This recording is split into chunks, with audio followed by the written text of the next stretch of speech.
Dating has never been easier, or so you thought. Tinder, Bumble, Hinge, Field. There's a platform for everyone, yet no one seems happy. What was supposed to make love simpler has just made people lonelier. And Gen Z has had enough. They're logging off of dating apps in droves, and maybe they're onto something. Are they rejecting hookup culture, algorithmic romance, or something deeper? On today's episode of The Infographic Show, we're looking at why Gen Z is swiping left on dating apps. Let's start with a fact that anyone who has used a dating app can relate to. They're exhausting. Dating apps were supposed to be a fun way to meet singles in your area, people you might never have interacted with otherwise. But in reality, they've become a way to discover that most singles near you can't hold a conversation, or only know the word "hey," or are actually married with 3 kids, a nice surprise on your third date. They feel like a chore, and that's because they are.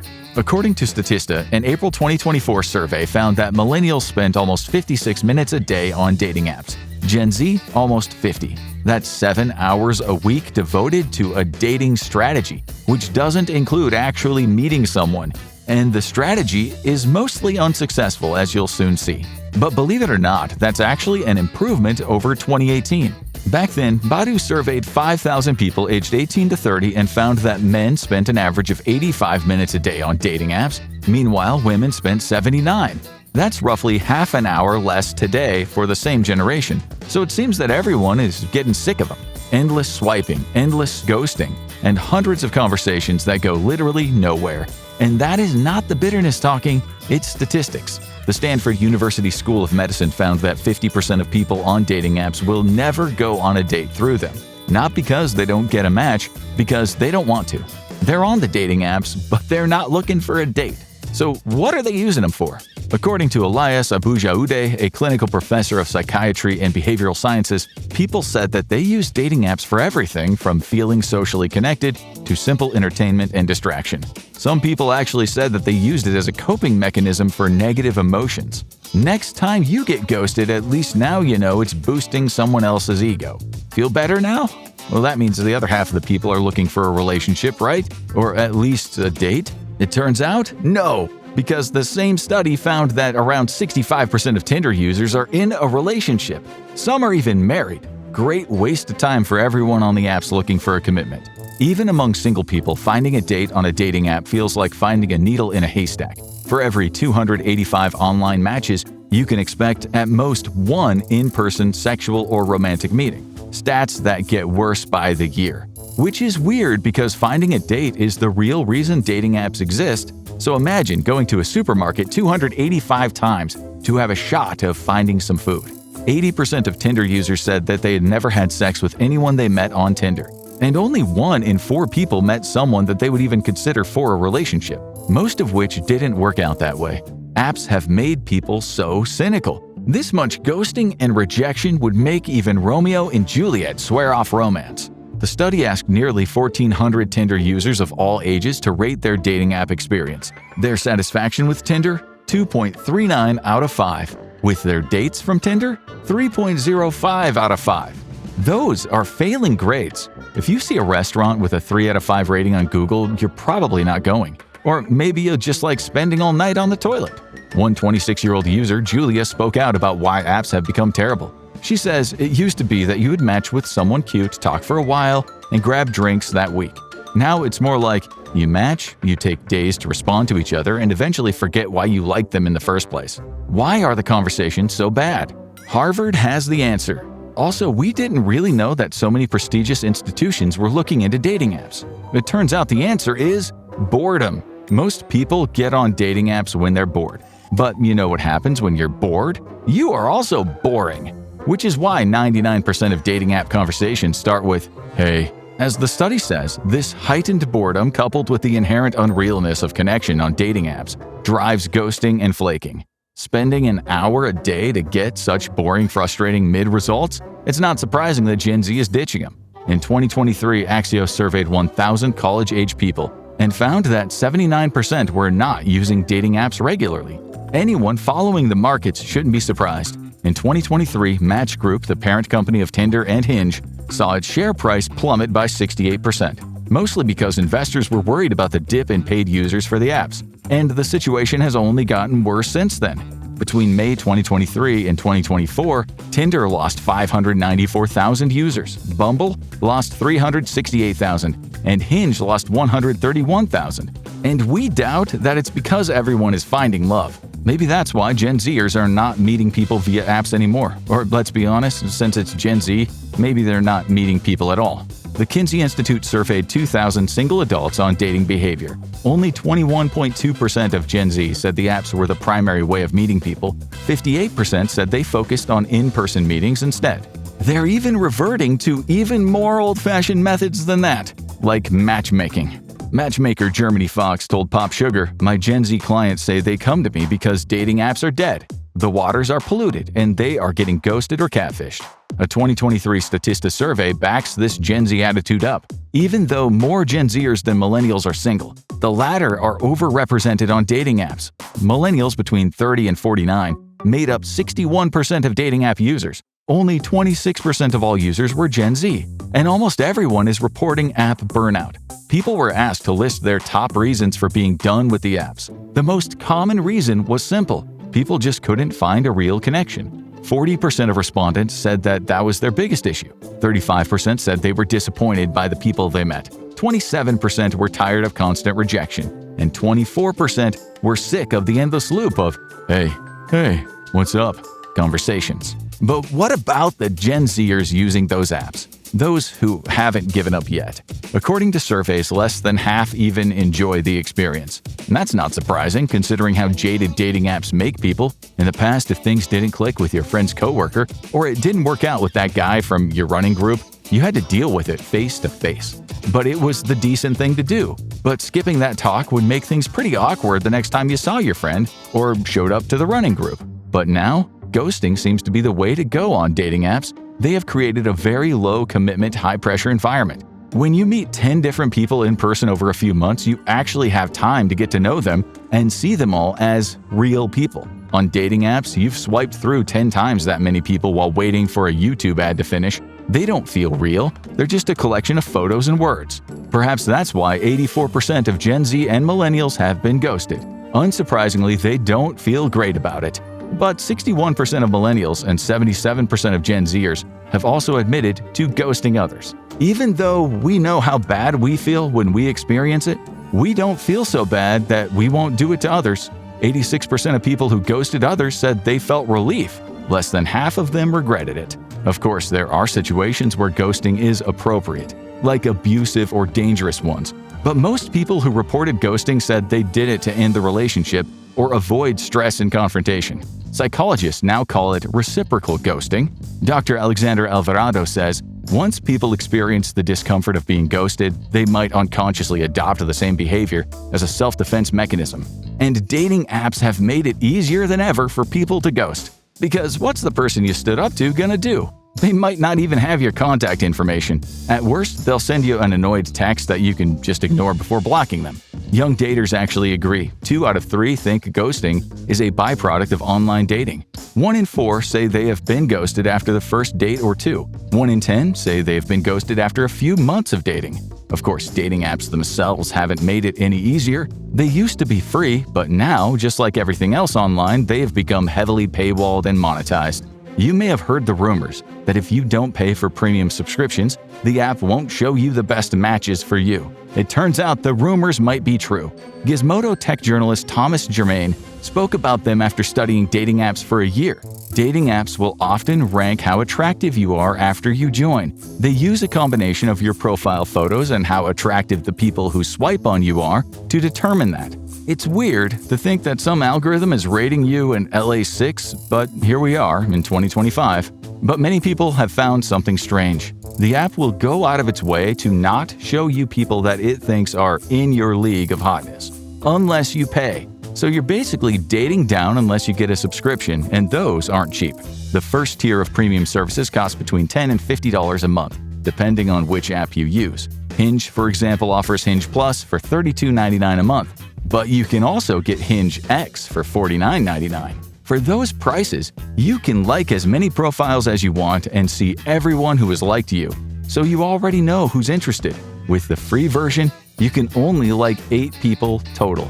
Germain says many of his sources using the free versions of dating apps have noticed some shady tactics. For example, on Hinge, once you have liked 8 people, the next profile you see, the one you can't like without paying, is often the most attractive yet. It could be a coincidence, but it wouldn't be out of line with all the other unethical things the dating apps do for money. In 2022, Consumers International found that Tinder was charging 30 to 49-year-old people up to 6 times more for its premium features than users between 18 and 29. The app banked on the idea that older users would be more serious about dating and desperate for matches. And if you really want a date, Tinder and the other apps can offer you much more. For money equal to a month's rent, Tinder has an upgrade called Tinder Select that costs $499 a month. But that is nothing compared to The League, an app that is geared toward people with prestigious education backgrounds and ambitious careers. The VIP options of The League cost almost $2,500 a month. That is $30,000 a year, Gen Z's starting salary. And what do you get for that? You can check dating opportunities in up to 10 different cities, have weekly speed dates, and consult with your own personal concierge for dating advice. Honestly, just pay a matchmaker at that point. And that's not even touching all the microtransactions that the apps push you toward. You accidentally swiped left on someone you liked? Want to go back to their profile? Upgrade or pay for a rewind. Hoping you get bumped to the top of someone's feed? Send them a rose, and if you act now, you can get 3 for only $9.99. Want a better chance of a person you like seeing you? Maybe you should be your best, most authentic self and have a cool profile that reflects that. The answer is pay for a boost. Okay, that'll be $7.99 on Tinder. Some apps won't even let you use them unless you pay a subscription fee, especially those that consider themselves more exclusive and advertise better matches, like Raya, $24.99 a month, and The League at $99.99 a week. Others hike their rates over time. They'll send you a notification about it, but amongst the 3,000 junk emails in your inbox, you could easily miss it. For a generation that's already struggling with rent and the cost of living, it's just too pricey. That $50 a month you're spending to slowly kill your sense of hope and romance could be going to something far more fulfilling, like tacos. And to be fair, some of the reasons behind the paywalls and such are to keep scammers and catfishes out. After all, only the dating apps are allowed to scam you. But there is a safety aspect too. Unfortunately, dating apps have failed hard at keeping scammers out, just like they have failed hard in their purpose in the first place. A Forbes Health survey found that 38% of dating app users have been catfished. Forbes Health Advisory Board member and sex therapist Dr. Span says the impact of catfishing can cause psychological, physical, and emotional harm. And if that's not enough, there's also the constant dating app fatigue and burnout. After catfishing, people also reported issues with malicious links, leading to viruses on their device, or flat-out identity theft. All in all, 15% of those who took the survey said that they had been targeted by cyber criminals. With all of that fraud going on, 38% of survey respondents said they were afraid to use dating apps for all those reasons. Another 34% said that they do use them, but they generally don't trust the people they talk to on the app. For a generation raised with pretty good digital literacy, those risks aren't really worth it. Even if your match isn't pretending to be someone else, they can still be lying about a lot of important things. 21% of adults lie about their age on dating apps, with men being slightly more likely to lie than women, 23% versus 19%. Of dating app users, 14% admit to lying about income, another 14% about hobbies and interests, which is why your last "I love cooking" date almost set your kitchen on fire. Another 13% lie about their employment and dating history or dating present, which is an even bigger problem. And lastly, 12% of users lie about their height. Some people on apps will be very direct though, some might say too direct. The chances of harassment on apps are way too high. Nothing kills the search for romance like a steady stream of junk pics. According to the Pew Research Center, 38% of people on dating apps have received sexually explicit messages or images they never wanted. And meeting fun strangers you wouldn't otherwise come across sounds great until you offhandedly mention where you like to get lunch and then see them the next day, in a corner, staring at you. The Australian Institute of Criminology surveyed almost 10,000 app users, and they found that 72.3% were victims of online sexual violence within the past 5 years. That ranged from repeated explicit images being sent to being threatened or verbally abused. The study also unfortunately found that 1 in 3 users had been the victims of in-person sexual violence via people they met on the apps. There's another depressing reality about life on the apps. Most people won't do really well on them. The majority of swipes, likes, and attention on apps goes to a very small percentage of users, the hot ones. It makes most people on the apps feel excluded. And while that's usually presented as a guy problem on the apps, it's actually not much better for girls. Sure, women will on average get way more matches, but that's just because many men are swiping right on almost everyone. According to Swipe Stats, women swipe right on about 5% of profiles. Men, 53%. Add to that the fact that more than 75% of global Tinder users are male, and you end up with a much harder marketplace for men than women, which partly depends on the area. Europe has a nearly even split. Meanwhile, US Tinder is about 65% male, and Indian Tinder is 90% male. But once the matches are in place, things aren't that much better for women, or men honestly. Men will be about 2 out of every 100 matches, women closer to 1.7. One thing is universally true for both genders. If you want a lot of matches, you better be hot. The University of Amsterdam found that improving your photo by 1 standard deviation of attractiveness improves your matching rate from 25% to 43%. People must care about who you are as well though, right? Turns out, not really. Improving your bio only improves your matching rate by 2%. This very superficial approach to dating is a huge turnoff for Gen Z, a generation that puts a lot of emphasis on authenticity. And it's not just us saying that. A survey by Ernst & Young found that 92% of Gen Z values being authentic and true to oneself. But let's just say you get through all of these dating app challenges and obstacles. You have matched with someone. They responded to your message. After a few days of chatting, you set a date. And they actually show up. Then, nothing. No spark, no chemistry. You sit through a 3-course dinner that feels like homework, when you could have used your one night out to see your friends, or just lying under a warm blanket falling asleep to a rerun of The Office. Both of which sound like better plans than the one you're currently doing. Maybe that's why 53% of people still said they met their last date at a bar. As one Gen Z man Jason shares, you get a real sense of who someone is, their style, what perfume they're wearing, whether they can hold a conversation. It's something you can't do on the apps. Meeting someone in real life gives you a lot more information about them. The initial questions of, do we have chemistry? Do I like the way they talk and smell? Do they pick their nose in public settings? Have already been answered. Not to mention, if you meet someone in real life, it's likely to be through a friend, a job, or a hobby, meaning you already know you have something in common. But the problem goes beyond just dating apps. Gen Z is getting burned out, and not only because of overwork and finances, but burned out on screens and the digital world in general. The generation that has had an iPad since childhood is absolutely over it. They wasted too much of their time in high school and college scrolling TikTok, and now they want to get back to life in the real world, which is why 57% of Gen Z would rather ditch the apps and meet in person. Because just like someone's social media profile, everything about a person's dating profile is curated. Are they actually athletic and love the outdoors? Or did they go on one hike a year ago and just put that in their profile because they think it sounds attractive? Do they love books, or did they just open one once and have their roommate take a candid picture of them? Also, were their pictures taken anytime in the last decade? Oh, they like travel and coffee and pizza? Great, that makes them totally different from everyone else in the world. There's also another point almost no one considers. Gen Z may not be using dating apps because they're just not dating as much to begin with.